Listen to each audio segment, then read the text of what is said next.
Rahul, hi, good to have you with us. How have you been? I'm good. How are you? Doing very well, Rahul. It's exciting to have you with us. This is a session that I've been looking forward to, for many, many reasons, right? I think the space of data sciences, right? And I think upskilling is just taken a very, very different shape in the last 2 years, right? I mean, this is something that we never kind of anticipated, we never expected, right? Businesses continue to kind of talk of, the emergence of data science and the requirement of data science, right? Businesses, in a way, were kind of dabbling with it, not necessarily sure how to sort of get to the right path. But I think they started to understand the relevance of data. But when it comes to adoption, I think the adoption was we continue to be a big challenge, right? And I think come 2020, it just skyrocketed, right? I think everybody wanted to kind of upskill them. I think the change was very visible. Organizations had no other choice but to depend on data, right? Because that's what the new market sort of needs, right? I think, like I said, right, there are very little choices that organizations today have, right? Businesses today have not to have set of human resources to handle the intelligence, right, that is getting aggregated at multiple levels in a better way. I think this becomes a very interesting conversation, right? This becomes an important conversation because you're empowering many of these professionals, students in college to upskill themselves, to learn the right skills that the industry is going to require. So with that, great to have you with us, and we'd love to start this conversation with a quick round of introduction, right? And of course, wanting to know how SkillSlash happened, right? I think that'll be a great starting point, and then of course we dive into the industry and the dynamics of the industry, because there are, when it took off the way it did, there are many other nuances to it, right? I think there's a certain sense of realism which is coming in, right? The market is going back to normal. Like I said, right, there are many narratives which are kind of getting built, right? So we'd love to discuss all of that in the course of the session, but before we all do all of that, right, a quick round of introduction, and we dive into the session. Sure. To begin, super excited to be here as well, and thanks for getting us. To give you a quick introduction about myself and how we ultimately got to the idea of SkillSlash. Sure. So I started my career in Accenture Digital, which is the advanced analytics entity of Accenture, as a data scientist. I graduated in 2016 out of IIT Kharagpur as a master's in economics. So I had integrated degree in economics. And I got placed into Accenture Digital. I'd done an internship with them before. That's how I actually got into this realm. I got to know about what data science is all about and how it can actually impact business. And that was a very pivotal time. Actually, you spoke about 2020. If you look at the market, if you looked at businesses, Accenture's data science team is one of the oldest in the market, and it was a 20-year-old team at that point. And like you said, it was still dabbling. They were figuring out what companies require. A lot of things that were happening were statistical in nature, and statisticians have been around for a long time, right? Machine learning is a relatively new space and a new term. There's a whole lot of buzz around it, even more so with AI. Everybody wants to say that, they've got AI, they've figured out AI. It's difficult to figure out, but yeah, a lot of people want to say that. So there's a lot of buzz around these terms that started happening at that point. Sure. I remember when I joined in the induction session, people said that they were looking to quadruple their team in the next 2 years. And at that point, Accenture Digital, the India team was, I guess, somewhere around 700 to 1,000 strong, and they were looking to quadruple. It was the largest team across the world. So Spain was the second largest, India was the largest, and they were looking to quadruple. And I think that is where the craze really all began, sometime in 2013, 14, beyond that. My career started there. I was there for about 18 months. The nature of the roles that I worked on, those were research-based projects as well as client delivery projects. And that was quite interesting. I got a sense of what data science is all about, beyond which I moved to Bangalore, startup city, so everybody wants to come here. So beyond that, I moved to Bangalore with a startup, fortunately with some of my seniors. I don't know if you've heard, I'm sure you've heard of Happy. The expense management company. Varun and Anshul, the founders, they are IIT Kharagpur grads, actually. And I got the luxury of, coming in and working with their team. So I headed the analytics team there, built it from scratch, actually. So that was the next experience. I was there for about 3 years before we started the idea of SkillSlash. Now, in those 3.5 years that I spent in Bangalore, I actually started working as a freelance trainer in data science outside of my full-time role. I had a passion of teaching right from the beginning. I had done that in college, I'd done that in school, although I have an older brother, not a younger brother. And he used to teach me a lot of stuff that I did before I got into graduation and all of that. But then I love teaching. So I started doing some part-time training as a freelancer with different institutes, and that's where actually the idea sort of there's a word called inception, right? Everybody associates it with the movie, Christopher Nolan's movie, but I think the inception of the idea happened during the time when I was doing training with different people. Interesting. I was interacting with a whole lot of working professionals actually. So the company that I worked with had a lot of working professionals who were getting trained in data science and who ultimately wanted to transit their career or probably upskill at what they were already doing. That's where I identified a few gaps. Interesting. To be fair to those companies, they were doing pretty well, and the nature of the training, the quality of the training was quite good. I was happy to be a part of it. Teaching, like I said, is something that I always liked. But the whole idea of being able to make somebody job ready, and that too in a new domain, that's where I felt there was a gap. There was something that was missing. Very interesting. Because with college students, they've got the luxury of doing internships. And internships is a place where you can explore a whole lot of new things in the market, right? Absolutely. Whether you're a mechanical engineer or civil engineer, if you do a software internship, you get a good sense of what software development is like. Right? You might not become an expert, but internship gives you a good lot sense of what the industry is like. That is what was something that was lacking for people who were in full-time roles already, because they did not have that luxury. You cannot leave your full-time role and get into part-time work, right? And that's where we felt that trainings is good, trainings is important. You need to upskill, reskill, a lot of that. But then on top of that, you also need to give people a flavor of what it actually takes to get into that role and what companies and businesses really demand. For me, I'd worked with Accenture. In Accenture, you're working with companies that had spent millions and millions of dollars in maintaining good data. Versus when I started working with Happy, and it was a startup ecosystem, and I'm working with fairly large companies. Even with Happy, we work with PwC, Jubilant, a lot of good companies. But then we also work with a lot of MSMEs, and that's a fairly large market. And there they haven't spent those dollars in maintaining good data. In a lot of cases, they haven't realized the value of what they're sitting on. And that was a very, very different nature of complexity that you find as a data scientist. So the whole plethora of things that I saw in those roles helped me realize that businesses can offer some challenges that you can never bring into an academic environment. So unless and until you're able to give them that flavor as part of an academic program, when you're doing reskilling and upskilling for working professionals, there's always going to be a gap. You learn things, but the ability to translate into quality work will be difficult. So that's where the idea came in.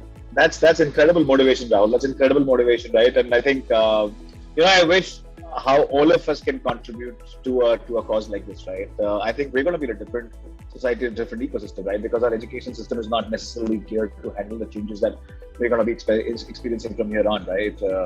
I think that ship had sailed in 2015, 2016. I think 2020 is just kind of fast-tracked in a very, very different way.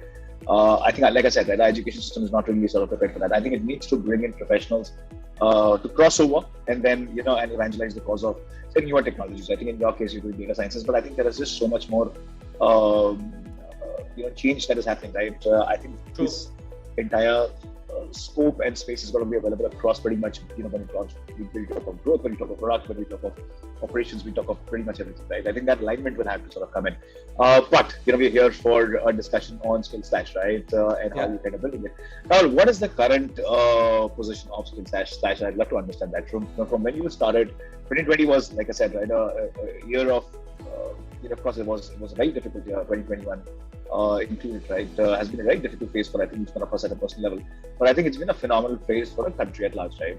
It's been extremely transformative. People have just realized the importance of technology. People have understood that the consumer has become technology first, right? And, and now you're in a faceless environment, right? You have no other, if you want to understand your customer better, right? Or if you want to understand consumer behavior better, you have no other means but to have data and dissect that data to understand the mechanics better, right? Of course, this is a point that we're going to cover through the course of our conversation, at a later point. But where is SkillSlash today, right? Where do you stand? How many people have you trained till date? What are the numbers like? I'd love to understand that. Yeah, so SkillSlash, our journey began in the very last stages of 2020, when we started ideating and we started building what we were trying to build, what we were hoping to build. In 2021, I think we really came into force. Over the last 3 quarters, including the one that the last fiscal of quarter of the last financial year. So last 3 quarters have been where we actually trained most of the individuals that we work with. From a learner point of view, we've engaged with a little more than 20,000 learners up to this point. And not all of them are paid learners, of course, but we've engaged with close to 20,000 people across different skill sets through webinars, through courses, paid courses, and a lot of that. Our primary domain that we were looking at in our first year of incorporation was data science, like you said, correctly pointed out. But now we've actually diversified into other tech as well. So right from the beginning, our focus was on deep tech. So we wanted to be a upskilling platform for cutting edge technology skills. And we've now introduced courses in different other domains as well, like cybersecurity and cloud and stack development and a few other technology skills as well. So our focus has always been around technology, like I said, but data, coming from that background, having a fairly good sense of what that space and what that space demands. We thought we'd start off with data science, and in that sense, from a learner point of view, we've got a little more than 700 students at this point who've been doing our core programs, the full stack programs in data science, which are paid programs, like I said. And it's been a good journey in that sense. We've been able to go ahead with the idea that we came out with.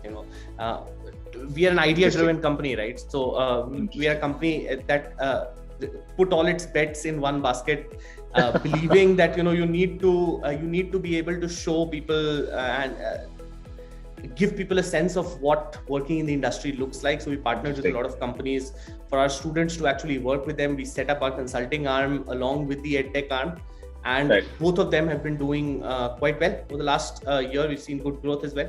I think we'll talk about it later as well, but interesting. That's where we are placed right now. So we started off with data science, and now we are expanding into other technology skills. Very interesting. Rahul, now I think this is a question you cannot not ask, right, in a conversation like this, especially when you're dealing with the founder, right? Because a founder is kind of experiencing many challenges, right? And I think competition continues to be one of the biggest challenges, right? When you talk about EdTech, I think the way EdTech has evolved in the last 2 years has been absolutely spectacular, right? I think the adoption, I think there were even on the consumer side, right? A lot of people who were on the fence, right? A lot of people crossed over, right? They started to consume very quickly. The numbers that we've seen from an overall GMV standpoint have been phenomenal for a lot of EdTech, right? Be it data sciences or larger players like, say, Upgrad, which are, across UG, PG, upskilling, reskilling, the entire spectrum, right? They've been absolutely spectacular, right? Now, in a market like this, where there's just so much of clutter, there is very little differentiation, right? Everybody's either partnered with, say, one of the larger tech companies to do co-branded certification, or it's partnering with some international universities or local universities to sort of bring in that weightage to, say, whatever courses that they're teaching, right? And the certification that they're kind of issuing, right? Essentially, everybody, the playbook is essentially the same, right? I mean, there's just very, very marginal difference which is there between player A and player B, right? In that environment, right? And a lot of these guys have raised capital as well, right? Which essentially means that they are spending the top dollar to acquiring a customer, right? I mean, it's becoming expensive. The conversion numbers are less than 1%, right?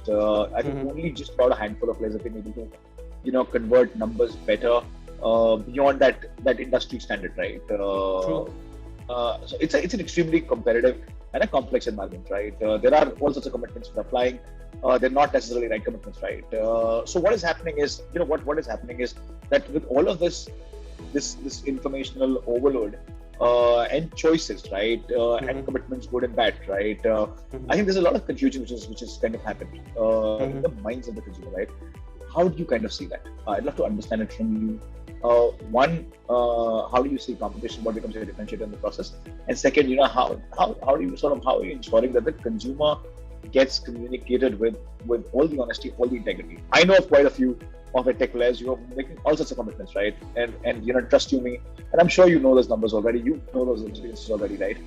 a large part of those commitments are not getting fulfilled, right? At the end of the day, it's become a transactional business. It's not an upskilling or a reskilling business, which is where the intent was. I think it's all drifted now. What's your sense of competition, industry in general, and the consumer? Love to understand that.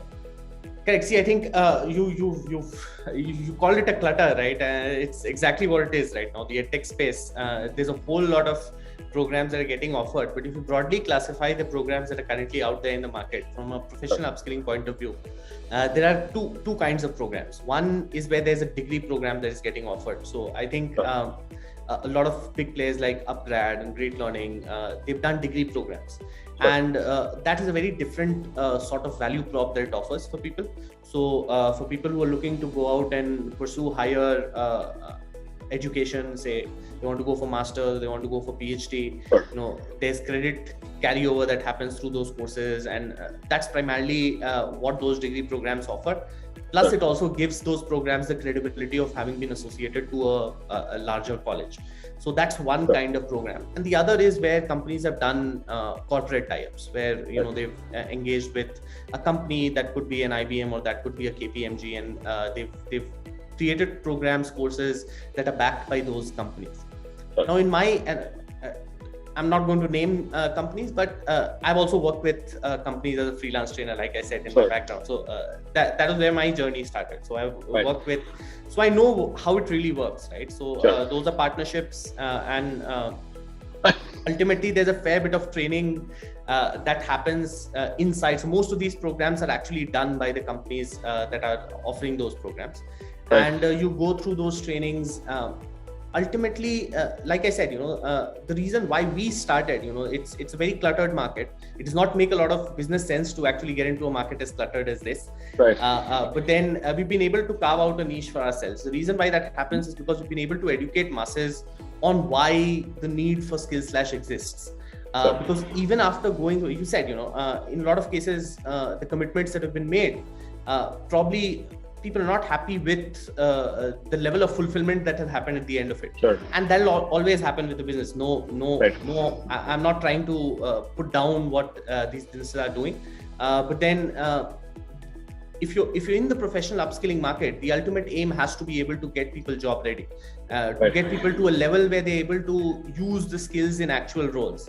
And that's where we'd identified the gap. And when we educate people around that, and when we say that, without getting some real work experience in the market, without actually having implemented the skills that you need to implement, there's a very little chance that you're going to get the credibility that companies really look for. See, certifications are there, and they've been there for more than 100 years now. We've got universities who've been certifying people for so many years, and all this while, the professional market keeps saying that universities have gone away from what it really happens in the market, and there has these two things need to be brought together. But then again, when we went in the professional upskilling market, we took the same approach of going back to universities and getting degrees from there. So that's where we wanted to make a difference. We said that that's important, but then if you've learned the skills, learning the skills at this point is not easy. It's a democratized market, right? So you've got so much freely available content out there on the internet that learning is not the real challenge. People can learn. If they've got the time, they can learn. But then being able to put that to practical learning and to be able to implement the skills that you've learned, the exposure, there's no real alternative to exposure. And that's where we came in. And when we educate the masses, around that, that is where we are able to carry and leverage value. And that's why our learners are able to connect with us so well. So people who've been looking at those programs are fairly older than ours. We are a relatively newer program. But the reason why we get all of this trust is because people resonate with that idea. Interesting. It's as simple as that. Interesting. But Rahul, does that mean that there's a different selection process in place, right? Because everybody else that's a change, right? It's actually a sell or a push based model, right? And like I said, I know a couple of these companies. I know the promoters of these companies. I've seen how it works, right? It's essentially all cell based, right? I think what you're kind of talking is a very different kind of analysis, right? So you're saying that, listen, you can have all the certificates in the world, be it from a certain company like an IBM or a KPMG, or it could be from a university, right? What becomes important is the application side of it, right? Now, application is a function of seriousness of the student. On a lot of occasions, and I'm sure you would know this, right? You would deal with a lot of people, right?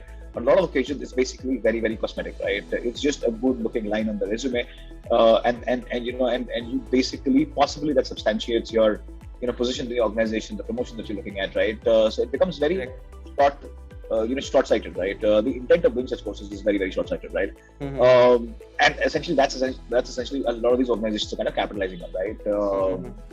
On that need, for example, right?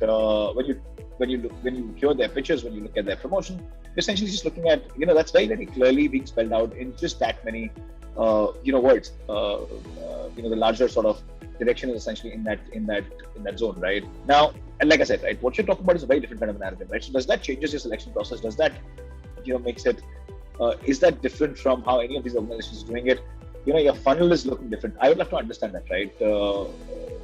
I'll give you a very quick sense of what we are about. I'm sorry to cut you out, but I'll give you a very quick sense of what we are really about. In 2 minutes, I'll explain how our whole pedagogy works. So, say once a learner gets into the program, he goes through the learning module. So we've got two entities. SkillSlash is the EdTech entity. We've got another entity called Skills AI, which is a consulting entity, which works with companies directly and provides analytics consulting for them.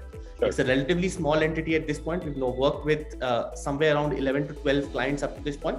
But we do analytics consulting for companies. The way the whole ecosystem works is our learners first go through the learning modules, and then they work as part of the consulting arm. So they get deployed as resources on the consulting arm of the organization, and then they actually work on live projects with companies where some consulting work is happening. Sure. This happens under our guidance, but then this is not the same as doing something inside a classroom. Every program that you see right now, if you look at their pitches, everybody says you're going to do industry projects, but then those projects are happening inside a classroom. It's a fairly all the real complexities of those problems are mitigated. Yeah, it's classwork. To be very frank, it's classwork. What we are doing is actual company work. What you would do when you are actually in a data science group. That flavor that you get, that experience that you get, and at the end of these internships, the way we work in our consulting model is the payment for our services is partly in cash and partly in kind. The kind part is where those companies certify the learners who are working on those projects directly for the work that they've done. So let's say 5 learners worked on a credit model where, say, we're working with an investment firm and we're building a credit engine for them, and say 5 learners work on that project. Now that firm validates that these people have actually worked on that project, and they get a work experience letter from them. That is something that adds real value, and we are all about not looking at certifications. We are all about looking at real value and generating value. Correct. And that application can only happen when you actually work. But no other real substitute for it. Yeah. Interesting. Now, but Rahul, tell me this, right? At the end of the day, you're an EdTech company, right? What you're doing on the consulting side of it is essentially an ancillary activity that you are kind of undertaking, right? Correct. Now, my sense is, right? If I'm in your position, and I'm sure this is something that you've also thought through, and your leadership has also thought through on many occasions, right? Now, consulting is not your core play, right? This is something which is happening on the side, which just helps you build better. It could be. It could become a major play as well. When you are running a race, right? When you're running a race, especially like in a market in India, where the numbers are very large, right? Your competition is the kind of numbers that the competition is doing are phenomenal. Right? There are companies are doing 100 crores plus of rev every single month. Essentially doing the same courses that you are in, right? True. With the model that you kind of have, right? Or giving this real world experiential learning of sorts, right? Don't you think you're gonna slow? That's gonna possibly slow you down, right? Because not a lot of organizations might be interested in dealing with you at this stage, right? That essentially means the quality of experience that you're kind of offering is limited to just about those 10, 15, 20 organizations that you're working with, right? It could possibly be very, very fringe also in certain cases, even if it's a large name, right? Is there depth to it, or is this also just an added cosmetic layer? In many ways, I'm sure the intent is much deeper. It's just that the position that you're in is much early on, right? For organizations to come in and open up, right? Where are you on that? And I'd love to understand that. So we are actually expanding that base very quickly. Our last 1 year, the first year of incorporation, like I suggested, we focused primarily on data science, and inside that primarily on the EdTech side of things. In that 1 year, we worked with around 12 companies up to this point. And now as we go on, this year is also about increasing the consulting base. Now that consulting base does not necessarily have to be directly with companies. It could be on a freelance economy model. So if you look at the gig economy, freelance gig economy, that economy is also on the rise. Post the pandemic, you've got platforms like Freelancer, you've got platforms like Upwork, where there's a whole lot of analytical gig economy that is on the rise. We're talking about a very, very different nuance on that one, Rahul. As soon as we enter gig, right? Because gig, there's a lot of excitement around gig, right? How it's going to shape up? I think there's a huge question mark because in India, I think we're still not in that market yet. I think we like the touch and feel, right? We like to have people on the bench. We like the fact that there's a visibility in people, right? Unlike Western markets, which are very different, right? And we are essentially a cost-saving economy, right? So gig, for example, is a very different ballgame altogether. I think in your model, your strength is the experiential part that you're kind of offering with the consulting arm, right? Correct. The good part is it's all contained, right? It's all very, very calibrated, and thus that the experiential piece that you build in the process is just so much more refined and finer, right? For a lot of you guys to sort of learn from. I think that's possibly the strength of the entire model that you've kind of built. In that sense. The real experience bit that we spoke of working directly with companies, when we work with a fairly large base of companies, say 100, and those get categorized across say 5 or 10 important domains. Sure. What we envision it going forward is becoming labs. We've got actual exposure on what an end-to-end project looks like. So it becomes a lab. Yeah. And that's how this scales up. So that's how we envision it. We hope to grow the consulting side of the organization as well. But then EdTech is primarily what our focus is right now. But then we be able to convert those experiences into labs where it's as good as experiential learning. This is a different kind of a partnership model that you're building. I'll not call it consulting model. I think this is a very different kind of partnership model that you have with organizations, right? I think, and I think it's that of co-development, right? Of the resources that the organization can potentially hire in the future, right? So I think it's a very different kind of a partnership that you're possibly trying to do. Like I said, many other places are just doing it at a tangential level. They're not very, very deep dive. I think here the focus is different, right? But Rahul, all of that happens largely because you've been a trainer. You've built this business, right? That's right. You're a fairly early stage, at this point of time, right? True. What happens when you grow, right? Because on a lot of occasions, I have run, something where training was, for example, a heavy part of it, right? What happens is, till the time the founder is running it, it works very, very efficiently. There comes a point when the founder becomes a bottleneck in the process, right? Because there are just 20 other things that needs to be done. There are other people that need to be empowered, right? Your energy, your efficiency, and your vision cannot necessarily be carried by all the other people in the process, right? Currently, because you're in the early stage, you're able to do this, right? What's the future? How are you kind of shaping up the team, right? To come up and handle all of these responsibilities. They don't understand that, right? And this partnership structure that you have with organizations, this is very possibly bespoke right now. Does this get institutionalized in the process as you go forward, right? Is there a thought around that? I'd love to understand that. Yeah, so there's very much a thought behind, creating a sort of paradigm around what we're currently doing and being then able to scale it on those paradigms. Immediately in this fiscal, we target to start heavily investing in 3 other new verticals outside of what we've been doing right now, data science. So even at this point, I'm probably going to get out of the process of, scaling a vertical right from scratch very soon. And I see that happening in front of me. We've got a very good team with us, which is actually looking into expanding into newer verticals. And I understand the fact that, the whole idea, there is a possibility of being the idea getting diluted. And as a business, the core aim is to generate value.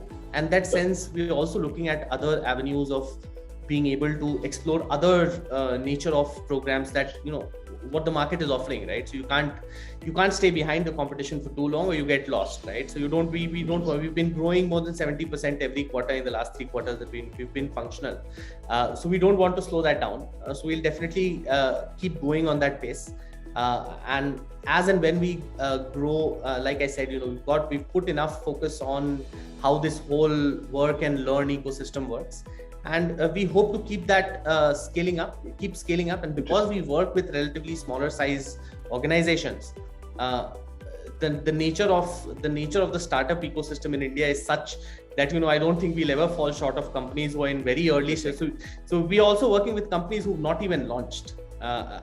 So just imagine that the base of how big that ecosystem can become. And they're doing some really quality work. We're building recommendation engines. We're doing some really interesting work. And these companies even haven't gone to the market. See, for us, whether those companies become successful or not is not as big a deal as being able to enable our learners to work on real problems and being able to give them an ecosystem where they're able to learn. So for us, that's our core goal. Now, that's a very interesting point that you've kind of highlighted, Rahul, right?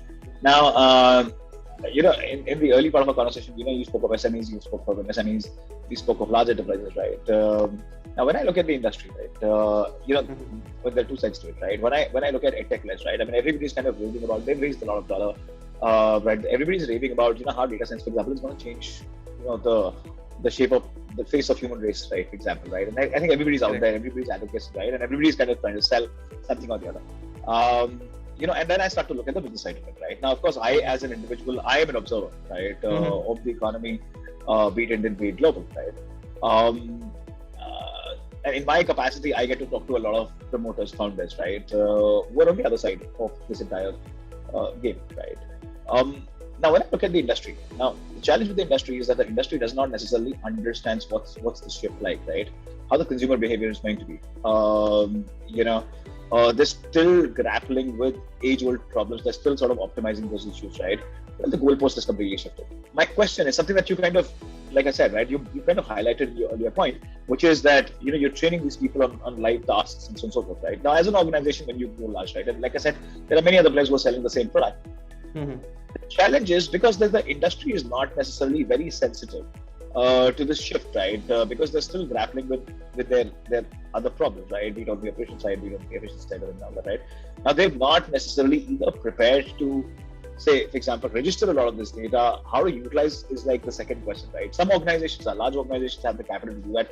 Even they, for example, are struggling. I mean, consulting companies are minting by doing all of this advisory, right? But a lot of that is taking too much time for it to come on the rails, right? SMEs, MSMEs are not even prepared, right? So what's your sense of it, right? I mean, how do you see it? Like I said, on one side, there are these edtechs, who are kind of raving about it, and like I said, right, spending a lot of dollar to acquire, learners. But the industry is still, while of course, there's sensitivity, there's this risk or longevity that these guys have. The problem is that they don't know how to deal with it, right? And then this becomes an issue which they continue to push, right? Do you think there is a gap which is building up between these two sides? What's your sense of it, right? And this is something which will not, while of course you as a trainer, somebody else as a practitioner would want to see this change, right? You're possibly evangelizing this change. Do you think that this gap is widening going forward, right? And like I said earlier in one of my points, right? This is becoming so much more cosmetic. What's your sense of it? How do you break it down? See, in my experience, you'd actually be amazed at the level of cognitive growth. I call it cognitive growth that has happened in the industry around these spaces. Even when we speak to some really small MSMEs and, we've spoken, I've had the luxury of having interacted with enterprises. While I was with Accenture, I had the luxury of working with a lot of MSMEs. The level of inclination towards being able to employ these principles, I'm not saying the technical acuity. So the technical acuity is definitely lacking because these are not spaces that have been around for a long period of time. Sure. But then the level of amazement and the level of intensity with which people are looking to go towards it is actually quite high. So I don't believe that companies are not looking in that direction. They definitely are. But then they're ill-equipped to actually go well in that direction. That's where the problem really exists. So my wife still works with Accenture Digital. Right. That's where I met her actually. That's another story right. For another day, I believe. Yes. But typically how hiring goes with a lot of these companies, you're getting a whole lot of people who are looking at these or who are looking to get into these roles, but there's a lot of challenge in hiring them because they aren't really ready. Right. Which means that even setting up AI teams, you look at the number of AI startups that have come up in the last 2 years in this country, it's amazing. So people are looking to build things that are intelligent. More and more the economy goes digital. Right. Every product is trying to become intelligent, right? So you look at Flipkart 10 years ago, you look at Flipkart right now. Right. Flipkart was a cataloging website, right? And it can now tell you that if you're buying a pen, buy some ink as well. So,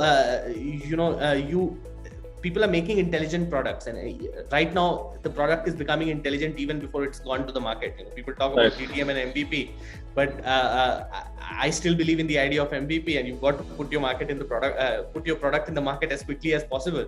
But then there's a whole lot of craze around building good tech.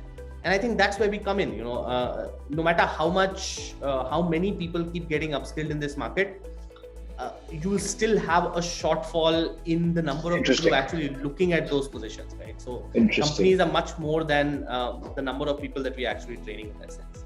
Very interesting. Now, what are some of the emerging industries that, I mean, you're in a unique position, you're at a vantage point, right? What are some of the some of the industries that you're particularly excited about, right? I mean, e-com, for example, when I understand where you're coming from, right? I think there's just it's kind of exploded, right? And I think it's now kind of, it's becoming firmer, right? Our consumption from e-commerce is just thickening up, and how, right? But what are some of the industries that you're very, very excited about? Where the application and the preparedness for applying, the methodologies is, the intent has been serious, but they've also adopted to the newer mechanics to absorb a lot of this talent that you are kind of churning out of SkillSlash. What are the industries that you are particularly excited about? I think banking and healthcare are the oldest, right? So they're market leaders. So they've been using ideas of data science for more than 100 years, at least, both banking and healthcare. In the last few years, we've seen, in my mind, logistics, supply chain, that's one space that's really taken to the idea of being able to improve efficiencies or generate more revenue with analytics. You've definitely got e-commerce. You already pointed out e-commerce. E-commerce definitely has a whole lot of use cases actually. But then there's so many other niche areas as well. You look at oil and gas. You look at so many other oil and gas is not a niche industry, but from a data science point of view, it's been using these principles for a fairly long amount of time. And not a lot of people know about it. And there's a whole lot of analytics that goes into research at this point. See, fundamentally, there are two kinds of research, right? There's theoretical research and there's empirical research. Now, empirical research, we used to only have where you're looking at evidence and trying to create theory. Not everybody is an Einstein. Einstein's theories got proved 100 years later. But then most of the research we do right now in the market is empirical in nature, which means that data science lies at the core of everything. So it's become a way of doing business. If you look at any business, every business wants to analyze history and try and get better at what they're doing currently in the future. And that's where essentially data science plays a role. So I think I talked about a few industries, but it'd be unfair to the other industries to say that, they are not. What I am particularly excited about, Rahul, is the I think the use of data science, right? So, and I think at a personal level, I have a thesis, right? And I think that thesis is that, the phase that we've entered, right? And I think here, as we sort of progress, right? I think this is a phase of madness, right? Especially in the consumer side of things, right? Because the preferences are going to kind of change very, very quickly. The priorities are going to be changed. The availability of capital, for example, is going to really differentiate how we consume, right? Easy credit, for example, is now becoming so much more pertinent, right? And like I said, right, because all of these sort of factors sort of coming together, empowering the consumer to consume better, with ease, distribution coming together, system coming together, right? Which is, and a lot of these pieces are now getting institutionalized, right? Which essentially means that the efficiency, the models are in place, they'll continue to become efficient as we go along, right? I think the largest use and the most critical use of data science is going to, and we are getting into a faceless environment now, right? But I don't need a Rahul to sell me something, right? I'll possibly be consuming some form of content. I'll get my influence. To what degree, I think is going to be just completely,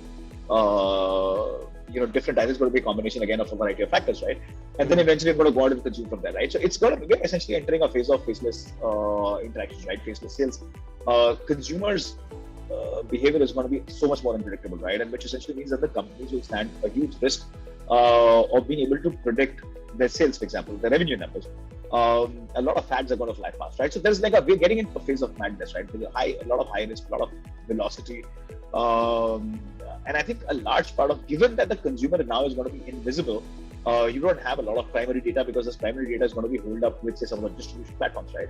I think brands will have to really go out and engage in a variety of ways and try and comprehend the consumer better.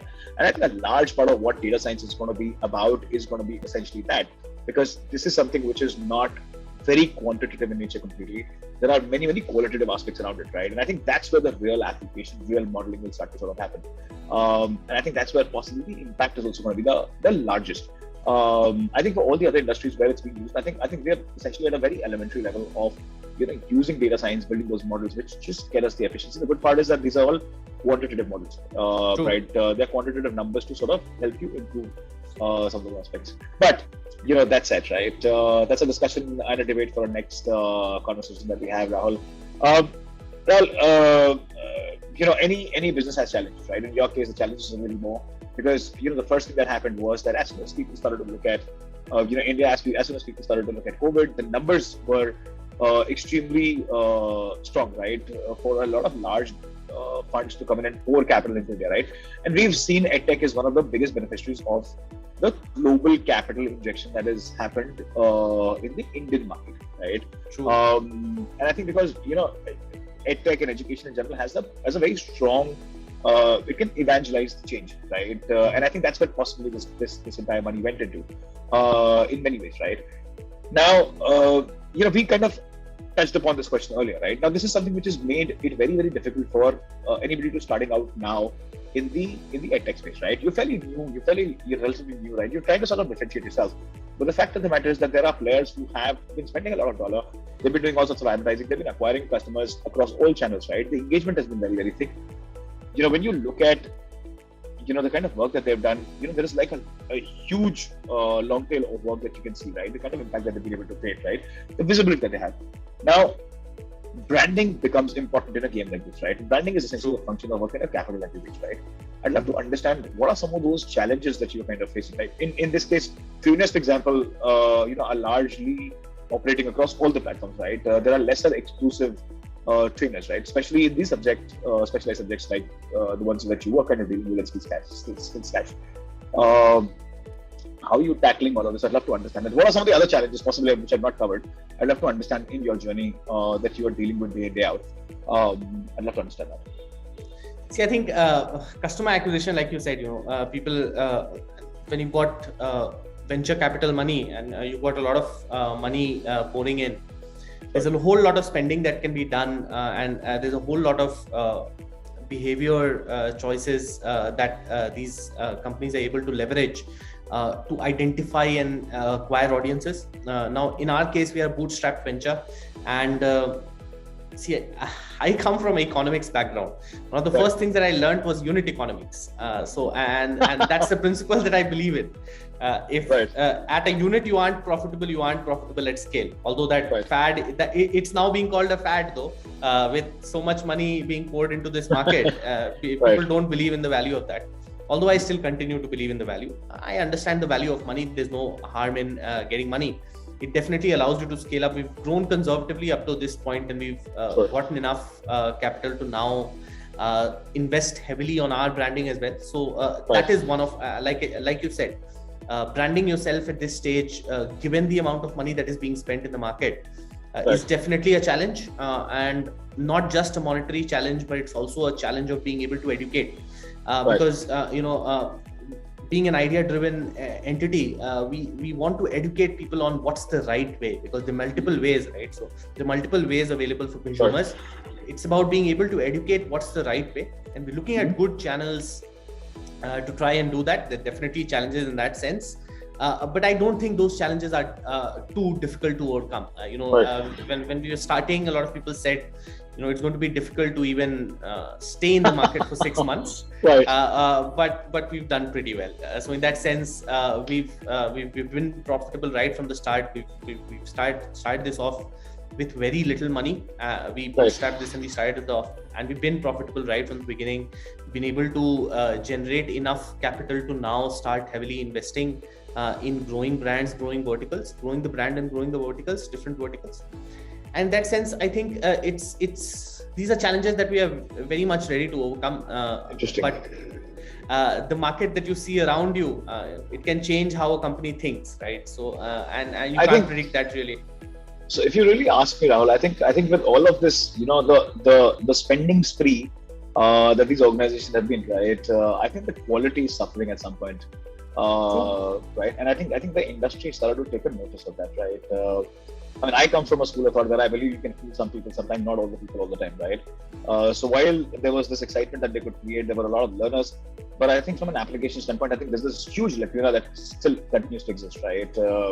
I think application-wise, there's extreme weakness. A lot of these people who've done these, undertaken these certificates or whatever, right, are not necessarily industry ready in many ways. And I think you kind of, you've been in the training circuit and you possibly agree with a lot of that, right? I think there's a lot of ground to cover. And I think that just opens up an opportunity for a player who's wanting to do it in a fair, right? I think the start could be slow, but I think it could be a consistent start, right? And I think this is a business which is a business where you don't necessarily need a lot of funding. I think you can create a sustainable business by staying in course, right? Overburden does not necessarily means that that gets you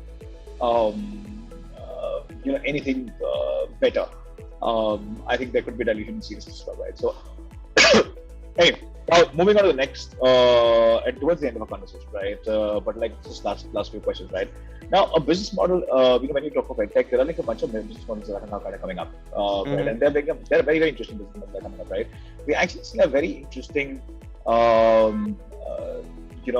model, which is essentially a combination, a hybrid, or a combination, not a hybrid really, a combination of what fintech is, for example, doing and what edtech is doing, right? So there are a lot of people who are coming in. For example, pay later is something which has become just so much more common, right? There are other models that are coming in where they're saying that we're going to train you, we're going to upskill you, we're going to get you the right opportunity and a better opportunity. And then there is a certain carry that we have in the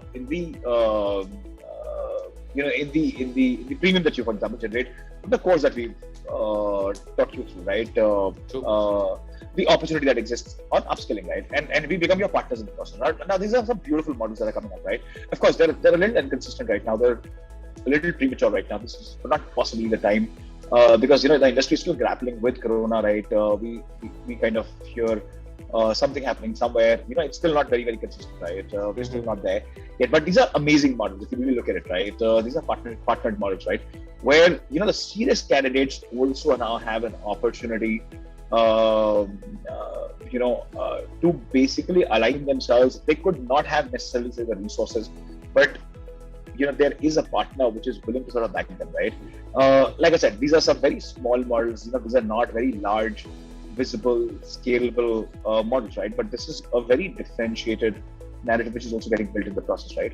What's your thought of it? Do you think these are models that are going to continue to be fringe, or they're going to become full-blown models independently? Is there something that you have on the cards which is in the same lines? How are you kind of doing it? And I ask you this question largely because you are essentially focusing on a serious lot, right? You're focusing a lot on experiential listening, which is not necessarily very cosmetic, right? You're deep diving. You have this partnership model with large enterprises where you give them that experiential training and that application training, and you help them understand the nuances of the larger organization, right? And tying that to the end goal. What's your sense of these new emerging models that we see? That's a great question. Actually, I think we put a month thinking about this. To be very frank, before we started, there could have been a possibility. So the model that you're talking about, it has an income share agreement. So there's an ISA model, I think that you're referring to, where you pay nothing in the beginning upfront, and then you pay once you actually reach the outcome that you're looking to get to. Right. See, I think that's a very magnanimous model in my mind. It's a very good way of pursuing an education program, and we were very strongly inclined towards putting some real thought into doing that for our SkillSlash entity as well. Sure. We thought about it a whole lot, but then we took a different route actually. See, the ISA model is something that is really essential for a large part of the talented crowd that does not have the financial stability to actually pay upfront, right? So it's really good for the crowd which really wants to learn but does not have the money to pay upfront, right? For them, it's one of the best ways to learn actually. But then the problem with the Indian market is, if you don't pay for something, you don't really assign a high priority. Seriousness becomes. Yes, right. The seriousness level goes low. See, in some of our initial batches, which were offline actually, we thought about doing it, but then we shifted to a different model where we said that so our groups are of size 35. So there's a hard cap on 35 because we want our classes to be interactive. Right. The way we went ahead and did it is we said that, out of 35 in every group, 5 seats are going to be for financially challenged people, where we won't charge a buck, and there's no ISA. We don't charge a buck, and there's no ISA either. We don't charge at all. And there's there are few of our students who are on that model actually, and they're really grateful to us. And in fact, some of them are actually learning well as well. They're learning quite well as well. But then we steered away from ISA for principally the reason why, and these are personal experiences.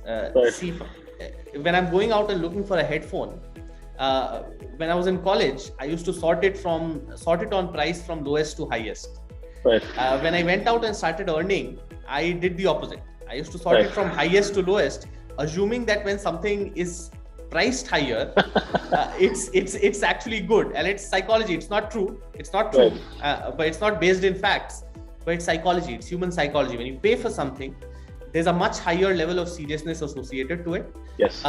Versus when you do not pay for something. So there's a whole lot of people who you're going to engage with who will start off thinking that they're really committed, but because there's nothing to lose, if they drop out 2 months later, a large part of them will. And in that, you're putting in money to actually train them, right? It's not free. You're maintaining systems.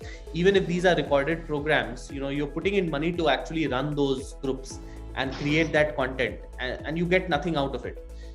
Plus, we were bootstrapped. So that was also something that was in mind. We needed capital upfront to actually provide the services that we were, initially, if you try and set up consulting, it's not easy, right? So you've got to spend money. You've got to spend money for EdTech to acquire customers. If you don't have that, if you're funded, if you've got VC money, you can probably take that bet. But at this point, this was not something that was very much possible for us. And we felt that, intent is something that is very important for learning. Learning takes a lot of mental energy, which means that you've got to have intent, because without that, people are going to drop out. As for even with what we have right now in the market, dropout rates are quite high actually. If you look at EdTech programs, dropout rates are quite high. Plus, if you don't add money to it, we did not know where it would go, which is why we steered away. Interesting. Rahul, when you took off EdTechs, right, I think one thing which is massively missing, right? Of course, we continue to celebrate the founders, we continue to celebrate the funding, we continue to celebrate all of that, right? I think one thing which is missing in EdTechs, right, is a sense of community, right? They're extremely transactional businesses, right? I think when I hear you, as a trainer, as somebody who's been in the been in the business, right? With, of course, your assignment at Accenture, right? Something that you had a very close encounter with. You could see it in a client side. You could really sort of back map that entire thing, right? When I hear you, what you say, right? I think, there's this deep emphasis that you're also possibly building or have on the community side of it, right? So SkillSlash, the way I look at it, and that also becomes a very key differentiator in the process, right? Is that there's a very thick community that you're building. It's not transactional that you're necessarily sort of going after. Of course, it's always important to sort of sieve out the serious ones vis-a-vis the ones who are not necessarily so serious, right? But I think the possibility of creating a community, and I think as a founder, which you're possibly doing, I think you're bringing in a lot of right, people with a lot of right intent, right? I think who are very serious learners, right? Who are not necessarily going after branding, right? Because as an early stage brand, you have that unique possibility to offer learning vis-a-vis branding, right? And I think that just wins in the process over a longer term. And that's possibly something that we do not talk of, but I think that's something which is coming through, right, constantly through the course of conversations, right? It just became important that I highlight that in this. Rahul, my second last question in this conversation: what are the next 2 years like, right? You're in an exciting position. You have long-term plans. You have large plans. I'd love to hear from you. What are the next? What do we see you doing in the next 2 years? What's the priority? The priority is to actually get more into tech and build a few. We are looking at 5 verticals to begin with, which we're planning 3 of them in this year and another 3 in the next. So we are looking to build these verticals, looking at the nature of requirements that exist in the industry. So we've done a good amount of research on that, and we are basically looking at those 6 verticals as avenues of growth. Also, we are looking to spend some money on our branding as well. See, that's something that we haven't done at all. Very little, in fact, I would say, because we're trying to grow very conservatively, being a bootstrap venture. We want to first establish value. Now that our learners are actually seeing a lot of value, we're seeing people getting placed in organizations. With all of that, we feel that now it's time to actually start spending on growing the customer base. So our next 2 years, like any other business, early stage business, is primarily about growth. But we're also actually putting quality focus on building the entire work and learn ecosystem, because that's what we are about. We're not just about learning, we're also about working. Having a large pool of talented people who are motivated and who are dedicated and who are looking to upskill in a particular space, we are in a very uniquely placed position to actually work in the market on those skills. I don't know why companies haven't explored that. Probably it's too much cost and too much hassle. EdTech is easy to grow. And probably that's why they've done it. I think it's about solving one problem at a time, right? So I think that's possibly that, right? I think placement itself is very large. I think the motivation of I think that's just such a difficult part, right?